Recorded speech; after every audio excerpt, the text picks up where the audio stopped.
Welcome back to Film Corner. Today I will show you a sci-fi, romance, drama film from 2016 titled Passengers. Spoilers ahead. Watch out and take care. The interstellar spaceship Avalon can be seen traveling through space, headed to a colonized world called Homestead 2. All of its quarters are empty. The vessel is on autopilot. The 258 crew members as well as the 5,000 passengers are in hibernation. Suddenly, the ship passes through an asteroid belt that's weakening its shields. Power is diverted to the main shield, but the ship is on a collision course with a giant asteroid. Suddenly, the asteroid collides with the ship, causing various malfunctions. The ship begins self-reparations, but one of the hibernation pods activates. The passenger awakened is Jim Preston, a mechanical engineer. His pod opens and an automated system helps with his awakening, telling him that he spent 120 years in suspended animation and that the ship is only 4 months away from Homestead 2. He's told that he will be able to spend that time enjoying the luxurious aspects of the ship. Jim receives instructions about his ID band, his cabin and the primary activities he's to take part of prior to the arrival on the planet. Excited and nervous to meet the people on the ship, he gets ready, leaves his cabin and walks into an automated class meant for an entire learning group. Jin looks a little anxious as the hologram explains the situation on Earth, calling it overpopulated, overpriced and overrated. It tells him to hold his questions to the end of a lesson, but Jim keeps asking why he's the only one there. He realizes that the hologram can't answer him and goes to search for other people. He gets to the main concourse of the ship. No one is there either, but an automated informational desk offers to help. Jim asks to talk to a real person and it sends him off to talk to a steward, but when he finds that no one is there too, he asks to speak to the captain. When he gets to the bridge, even though he doesn't have access to go inside, he can see that none of the main crew is awake either. Jim eventually goes to the observatory, where he finds out that the ship is actually 90 years away from Homestead 2. He realizes that he woke up too soon, so he rushes back to the concourse and sends a message back to Earth asking what he should do, because he doesn't know how to get back into hibernation. The communication system informs him that the overpriced call to Earth would take approximately 55 years to get an answer back. Jim is devastated. He walks around and finds the ship's bar, where he sees another person. As he's talking to the bartender, something seems strange about him. When he goes to get him a drink, Jim realizes that he's an android. It's called Arthur. Jim wants to find out more information from him, but he can't even explain to the android how it's possible for him to be there ahead of time.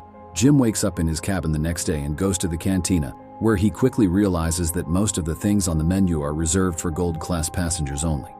He gets his plain coffee and tries to figure out how to fix his hibernation chamber. After he gets all the tools, he manages to get it operating and lies down inside of the pod. But nothing happens. Next, he decides to use the tools he found to get into the crew's hibernation chambers. That doesn't work either. Small malfunctions happen around the ship. Jim keeps returning to the bar to drink, but mostly to talk to Arthur. The android gives him some advice that convinces him to break into one of the gold-class rooms and try to have some fun on the ship. Jim tries all the restaurants, the games, the entertainment system. But as time passes, he becomes even more miserable to be there alone. One day, he gets drunk and wanders around the hibernation pods when he stumbles into an airlock with spacesuits designed for spacewalks. Jim gets into a suit and goes to the airlock, pushes a lever and then the button to release the airlock door. Once outside the ship, he's mesmerized by the view. He's the only conscious human being experiencing that moment in time. Jim releases the magnets on his boots and floats in space, feeling devastated. He comes back inside, takes off the suit, but goes back to the airlock without it on.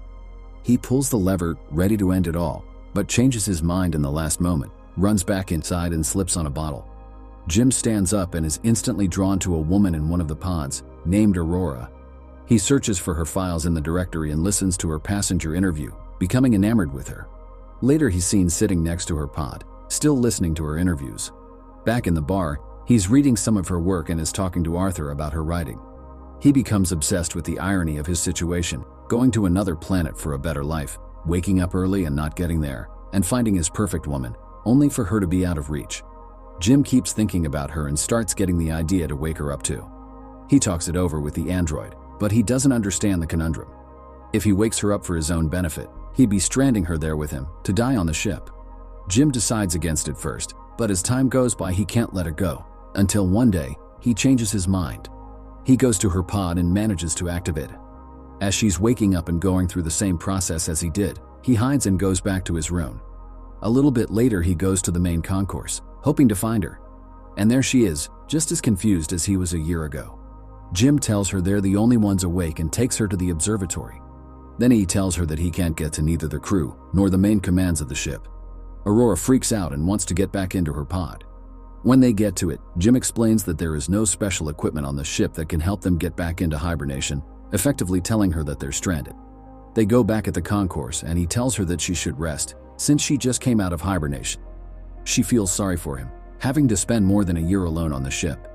Jim goes back to the bar, feeling regretful about what he did. He asks Arthur not to tell Aurora that he was the one that woke her up. The next day, Aurora wakes up. She goes back to the concourse and asks the automated info desk about the hibernation pods. Jim joins her there and they go to get breakfast. As they leave, the info desk has some sort of malfunction. In the cantina, Aurora realizes that Jim has been eating the same breakfast for more than a year and gets him one of the gold class menus. They talk about the possibility to fix the pods, but unlike Jim, Aurora isn't ready to give up. She searches through the infirmary, then goes through research documents, eventually ending up at the crew's hibernation quarters trying to break the doors open. Jim notices more malfunctions throughout the ship. Sometime later, Aurora laments about her life on the Avalon.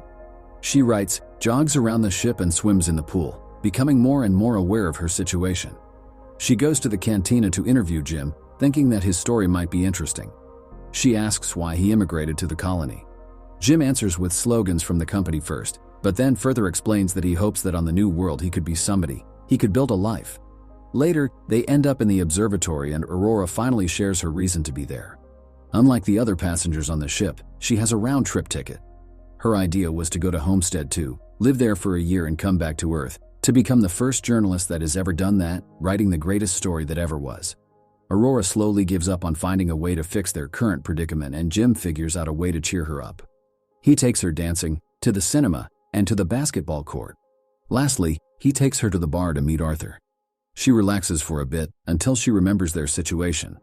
Jim is left alone with the android, feeling awful about what he's done to her. The next moment he's seen tinkering with something and then the other Aurora walks into the observatory to find a miniature of the Chrysler building he made for her. Sometime later, they go on a date at the bar. They have dinner and share stories about their lives. She tells him that her father died when she was a teenager. After the dinner, Jim takes Aurora to the airlock and they get into the spacesuits. They go out for a spacewalk together. Jim finally has someone to share the magnificent experience with. Jim switches off the magnets on their boots and they float together in space. They come back inside and immediately kiss, retreat to his cabin and sleep together. Soon after, they start living like a couple. Aurora moves into his cabin and writes about her life on the ship. They jaunt together, eat together, sleep together. Jim explores the ship further and finds the hydroponics bay. He brings Aurora flowers. One day the ship passes by a red giant and they go to the observatory to see it. It's Aurora's birthday, so later that night they celebrated in one of the many restaurants on the ship and then the bar. Jim goes to the washroom and prepares the ring he made for Aurora, while she stays in the bar chatting with Arthur.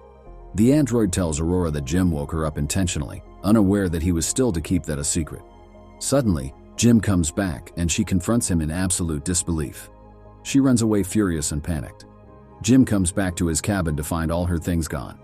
He runs into her in the cantina the next day, but the moment he speaks, she runs away. Aurora is desperate. One night she goes over to Jim's cabin, punching and kicking him, wanting to kill him. Talking to her over the comm because she keeps avoiding him, Jim tries to apologize and explain his actions to her. He tells her he fell in love with her, but Aurora doesn't care. She can't forgive him for taking her life. One night, as Jim is in his cabin, another malfunction happens. The ship faces a critical error and the main command shuts down. Later, he walks into the elevator and it malfunctions. Aurora walks into the main concourse and sees that Jim has planted a tree there. Then, she goes to the cantina, where the food dispensary is also malfunctioning. Suddenly, both of them hear the voice of the deck chief over the comms, asking who planted the tree. They both run into the concourse and see Gus Mancuso standing in front of Jim's tree. They introduce themselves and tell the chief about the situation. He doesn't understand how 3 pods could fail. Mancuso takes them to the bridge and he discovers that there is something wrong with the ship, but the information on the systems has to be checked manually. When they leave the bridge, a robot almost falls on their heads and the two of them tell Mancuso that malfunctions have been happening all over the ship more frequently. He says that shouldn't happen, as he shows them how to collect the data. Mancuso checks on the pods when Jim joins him there. He's figured out what happened with Aurora's pod. The deck chief finds what Jim did to be terrible.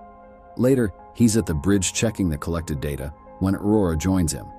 They talk about what happened with her pod, but he tells her that he can't do anything about it. Jim walks in with the 16th broken robot. Mancuso feels the hibernation sickness, so he goes to rest, but as he walks out, he coughs out blood. That night, Aurora can't sleep, so she goes for a swim. Suddenly, there's gravity loss throughout the ship and she starts drowning as the water from the pool moves with her. The gravity drive resets and she barely makes it out alive. They both run into each other going to find Mancuso. The three of them are back at the bridge, slowly discovering what has been going on with the ship. Mancuso figures out that something happened 2 years ago, taking out a major system. They need to find and fix what has caused the failure, because the entire ship is trying to pick up the slack. If they don't fix it, the entire vessel will be stranded. They go to find the problem, but Mancuso faints, so Jim and Aurora take him to the infirmary. He's dying and there are no treatments that can stop it or prolong the time he has left. Sometime later, the three of them meet in the observatory and Mancuso gives Jim his ID bracelet, tells them to fix the ship and immediately perishes. Suddenly, the lights change to an alarming red and the ship starts shaking. Jim tells Aurora that he needs her help and they run toward engineering, but there's another failure in the gravity drive. And immediately another one that afflicts Arthur as well. Jim deactivates him. They finally arrive in engineering and start looking for the problem. They find it in the power plant and as they open the hatch, Aurora gets sucked in. The asteroid has caused a breach in the hull in that area. Jim gets sucked in too, but he holds onto the hatch as it keeps closing on him. Eventually he gets sucked in too, but they quickly manage to seal the breach. Instantly after fixing that problem, Jim realizes that there is more than one breach in the hull. The two of them follow the trajectory of the meteor and find that it has hit the reactor control computer. Jim thinks he can find replacement parts for it. They find the part and change it, but the process of venting the reactor still fails. They do it manually, but it fails again. Jim figures out that he needs to open the vent door from outside of the ship so they can cool the reactor down. Both of them go to the airlock and as he's getting ready to go out, he gives Aurora Mancuso's bracelet because he might not come back. She helps him with the suit and as he walks into the airlock she tells him to come back because she can't live on the ship without him. Aurora goes back to the reactor where the temperature has hit critical heights. A bolt from the reactor propels into her arm as Jim is getting closer to the vent from the outside and sees the door. The temperature rises in the reactor room while he is trying to bypass the vent door to open it. He soon realizes that he'll have to manually hold the door open so the reactor can vent and he tells Aurora. She doesn't like the plan, but he goes ahead with it and tells her to vent the reactor. She doesn't want him to die and they argue, but he tells her that they have to save the other people and she vents the reactor. The process is successful, but the fumes from the reactor push Jim away and break his tether. The pressure in his suit is dropping too. He tells Aurora what happened and she moves as fast as she can to get to another suit and bring him in. He apologizes to her again. She puts on a suit and flies out to get him, but her tether is too short. She's pulled back, but suddenly grabs onto his tether and manages to pull him in. Aurora drags Jim into the infirmary, only to find out that he's already dead. She uses Mancuso's bracelet to override the medical protocols and to resuscitate him. The medical pod does the work automatically and revives Jim. Aurora forgives him. Later, Aurora fixes Arthur and they give Mancuso a proper space burial. Jim takes her to the infirmary and tells her that he's found a way to use the medical pod as a hibernation one. He tells her to get inside the pod and ride out the rest of the journey in there. But, as is later revealed, she declines and decides to stay with him, awake on the ship. Jim finally proposes to her and they live out their lives on the ship. 88 years later, the Avalon arrives on Homestead Tip. The crew wakes up and finds the ship in a very unexpected state. Aurora leaves them a message, retelling the story of the life her and Jim had on the ship while the rest were sleeping. Make sure to subscribe and turn on notifications so you can watch more videos like this. Thanks for watching.